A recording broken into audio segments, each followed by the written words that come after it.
John Snow, 15 March 1813, 16 June 1858, was an English physician and a leader in the development of anesthesia and medical hygiene.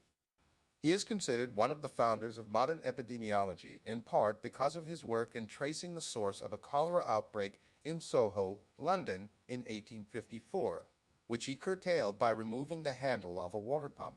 Snow's findings inspired the adoption of anesthesia as well as fundamental changes in the water and waste systems of London, which led to similar changes in other cities and a significant improvement in general public health around the world. Snow was born on 15 March 1813 in York, England, the first of 9 children born to William and Frances Snow in their North Street home, and was baptized at All Saints Church, North Street, York Street. His father was a laborer who worked at a local coal yard by the house, constantly replenished from the Yorkshire coalfield by barges, but later was a farmer in a small village to the north of York. The neighborhood was one of the poorest in the city and was frequently in danger of flooding because of its proximity to the River Ouse. Growing up, Snow experienced unsanitary conditions and contamination in his hometown. Most of the streets were unsanitary, and the river was contaminated by runoff water from market squares, cemeteries, and sewage. From a young age, Snow demonstrated an aptitude for mathematics.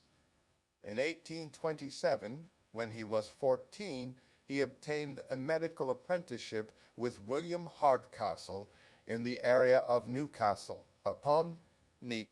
In 1832, during his time as a surgeon, apothecary apprentice, he encountered a cholera epidemic for the first time in Killingworth, a coal mining village. Snow treated many victims of the disease and thus gained experience.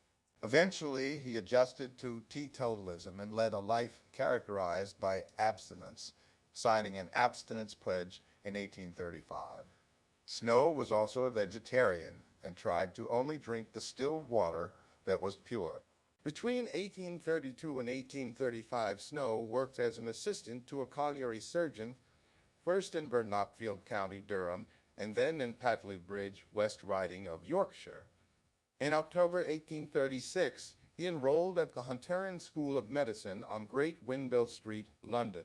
In the 1830s, Snow's colleague at the Newcastle Infirmary was Surgeon Thomas Michael Greenhow. The surgeons worked together, conducting research on England's cholera epidemics, both continuing to do so for many years.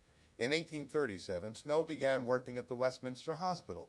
Admitted as a member of the Royal College of Surgeons of England on 2 May 1838, he graduated from the University of London in December 1844 and was admitted to the Royal College of Physicians in 1850. Snow was a founding member of the Epidemiological Society of London, which was formed in May 1850 in response to the cholera outbreak of 1849. By 1856, Snow and Greenhow's nephew, Dr. Ed Greenhow, were some of a handful of esteemed medical men of the society who held discussions on this dreadful scourge, the cholera. After finishing his medical studies in the University of London, he earned his med in 1844.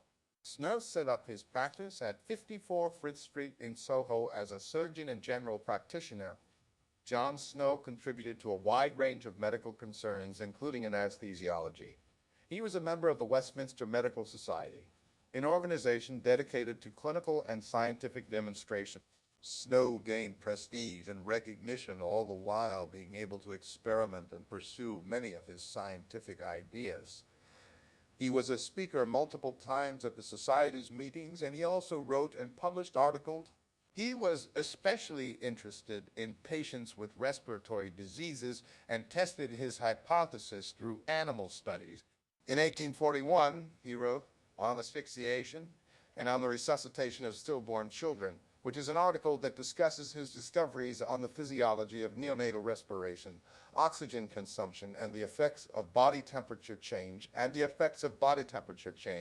1857, Snow made an Orphan O. Lupton contribution to epidemiology in a pamphlet on the adulteration of bread as a cause of rickets.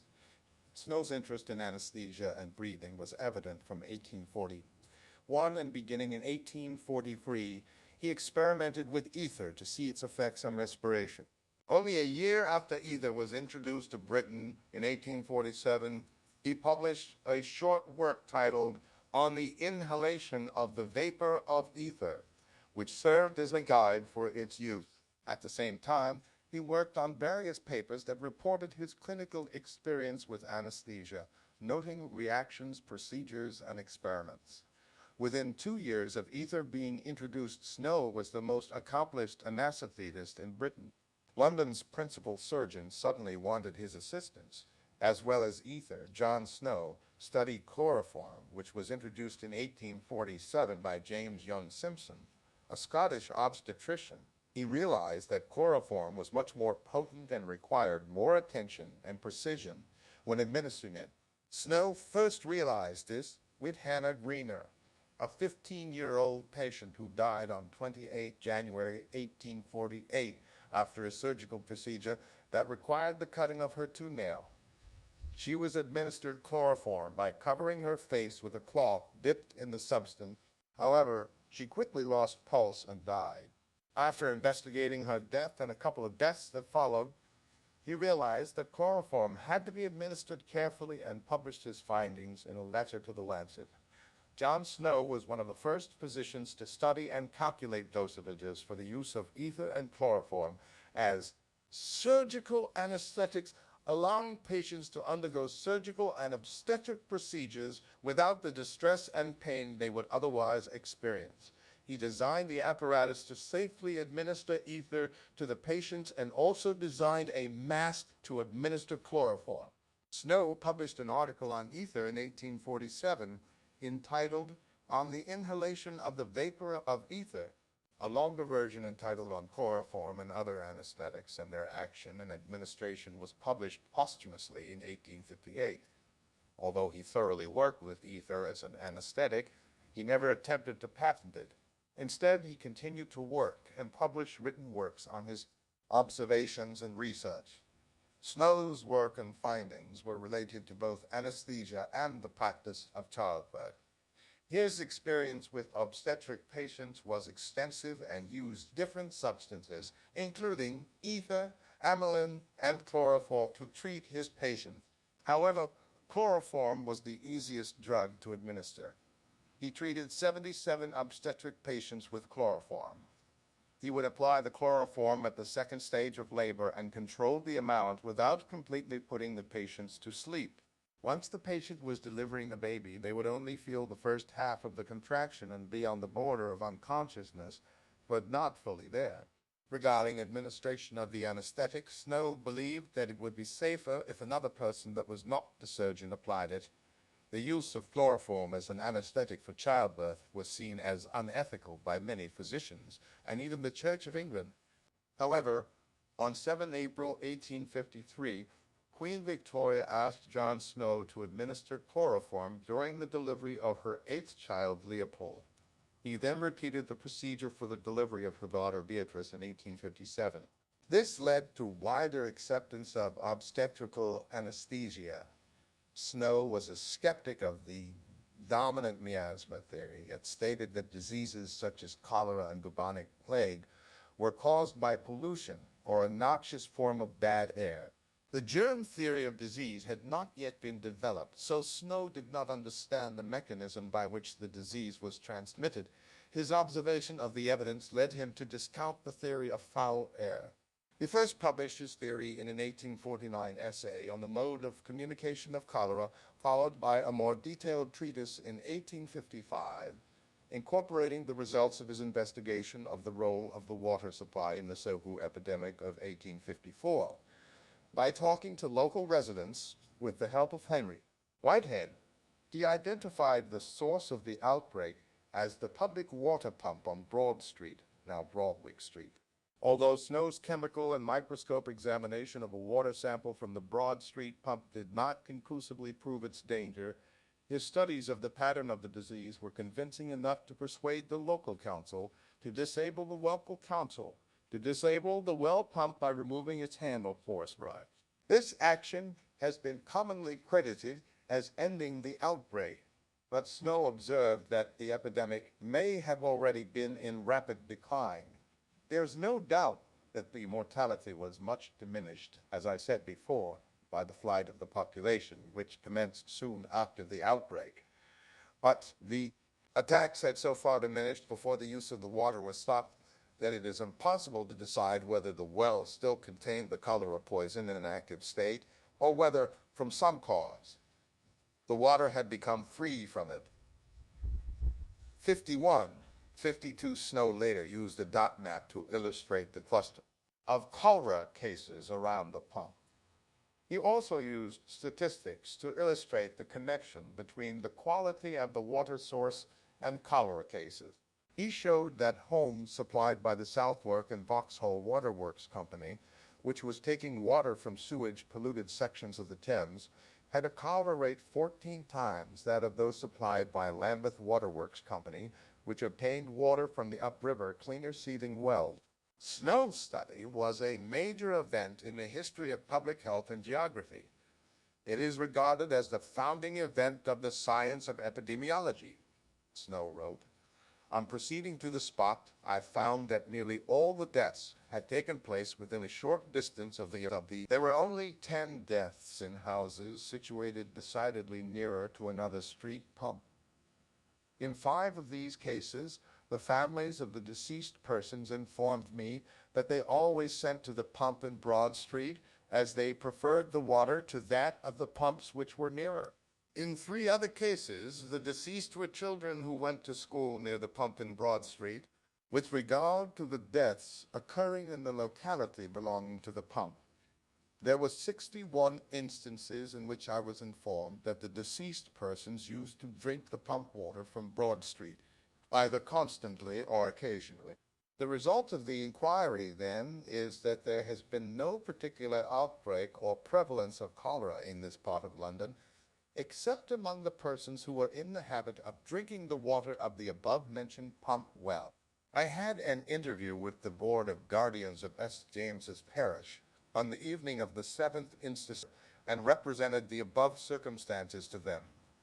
In consequence of what I said, the handle of the pump was removed on the following day. Researchers later discovered that this public well had been dug only 3 feet, 0.9 m, from an old cesspit which had begun to leak fecal bacteria. The cloth nappy of a baby who had contracted cholera from another source had been washed into this cesspit. Its opening was originally under a nearby house, which had been rebuilt farther away after a fire. The city had widened the street and the cesspit was lost. It was common at the time to have a cesspit under most homes. Most families tried to have their raw sewage collected and dumped in the Thames to prevent their cesspit from filling faster than the sewage could decompose into the soil. Thomas Schefter had conducted similar studies and used a point-based map for the study of cholera in Exeter 7 years before. John Snow, although this did not identify the water supply problem that was later held responsible. After the cholera epidemic had subsided, government officials replaced the Broad Street pump handle. They had responded only to the urgent threat posed to the population, and afterward they rejected Snow's theory. To accept his proposal would have meant indirectly accepting the fecal-oral route of disease transmission, which was too unpleasant for most of the public to contemplate. It was not until 1866 that William Fair, one of Snow's chief opponents, realized the validity of his diagnosis when investigating another outbreak of cholera at Bromley by Bow, and issued immediate orders that unboiled water was not to be drunk. Far denied Snow's explanation of how exactly the contaminated water spread cholera, although he did accept that water had a role in the spread of the illness. In fact, some of the statistical data that Farr collected helped promote John Snow's views. Public health officials recognized the political struggles in which reformers had often become entangled. During the annual Pump Handle lecture in England, members of the John Snow Society remove and replace a pump handle to symbolize the continuing challenges for advances in public health. Snow became a vegetarian at the age of 17 and was a teetotaler. He embraced an ovo-lacto-vegetarian diet by supplementing his vegetables with dairy products and eggs. On this diet, he excelled at swimming. He later became a vegan. In the mid-1840s, his health deteriorated and he suffered a renal disorder, which he attributed to his vegan diet. So he took up meat, eating and drinking wine. He continued drinking pure water via boiling throughout his adult life. He never married. In 1830, Snow became a member of the temperance movement. In 1845, he became a member of York Temperance Society. After his health declined, it was only about 1845 that he consumed a little wine to aid digestion. Snow lived at 18 Sackville Street, London, from 1852 to his death in 1852. Snow suffered a stroke while working in his London office on 10 June 1858. He was 45 years old at the time. He never recovered, dying 6 days later on 16 June 1858. He was buried in Brompton Cemetery. It has been speculated that his premature death may have been related to his frequent exposure and experimentation with anesthetic gases, which is now known to have numerous adverse health effects. Snow administered and experimented with ether, chloroform, ethyl nitrate, carbon disulfide, benzene, bromoform, ethyl bromide, and dichloroethane during his lifetime. A plaque commemorates Snow and his 1854 study in the place of the water pump on Broad Street, now Broadwick Street. It shows a water pump with its handle removed. The spot where the pump stood is covered with red granite. A public house nearby was named the John Snow in his honor. The John Snow Society is named in his honor, and the society regularly meets at the John Snow Pump. An annual pump fondue lecture is delivered each September by a leading authority in contemporary public health. His grave in Brompton Cemetery, London, is marked by a funerary monument. In York, a blue plaque on the west end of the Park Inn, a hotel in North Street, commemorates John Snow. Together with fellow pioneer of anesthesia, Joseph Thomas Clover, Snow is one of the heraldic supporters of the Royal College of Anaesthetists. The Association of Anaesthetists of Great Britain and Ireland awards the John Snow Award, a bursary for undergraduate medical students undertaking research in the field of anesthesia.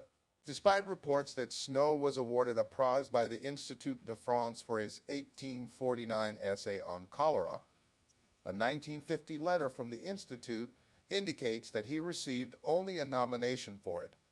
In 1978, a public health research and consulting firm, John Snow, in Stone. In 2001, the John Snow College was founded on the University of Durham's Queen's campus in Stockton, on Tees. In 2009, the John Snow Lecture Theatre was opened by Anne, Princess Royal, at the London School of Hygiene and Tropical Medicine. In 2013, The Lancet printed a correction of its brief obituary of Snow, originally published in 1858. The journal accepts that some readers may wrongly have inferred that The Lancet failed to recognize Dr. Snow's remarkable achievements in the field of epidemiology, and, in particular, his visionary work in deducing the mode of transmission of epidemic cholera. In 2016, Catherine Tansley published a fictionalized account based on Snow's activities in her historical novel, The Doctor of Broad Street, Troubadour book. In 2017, York Civic Trust erected a memorial to John Snow in the form of a pump with its handle removed, a blue plate, and an interpretation board in North Street Gardens, York, close to his birthplace. The 2019 TV series Victoria, in the third season episode Foreign Bodies, John Snow meets Queen Victoria. No date mentioned, but this happened in 1854. And with the Queen's help, as the local authorities removed the Broad Street pump handle. They did not mention his 1853 use of chloroform on the Queen for childbirth.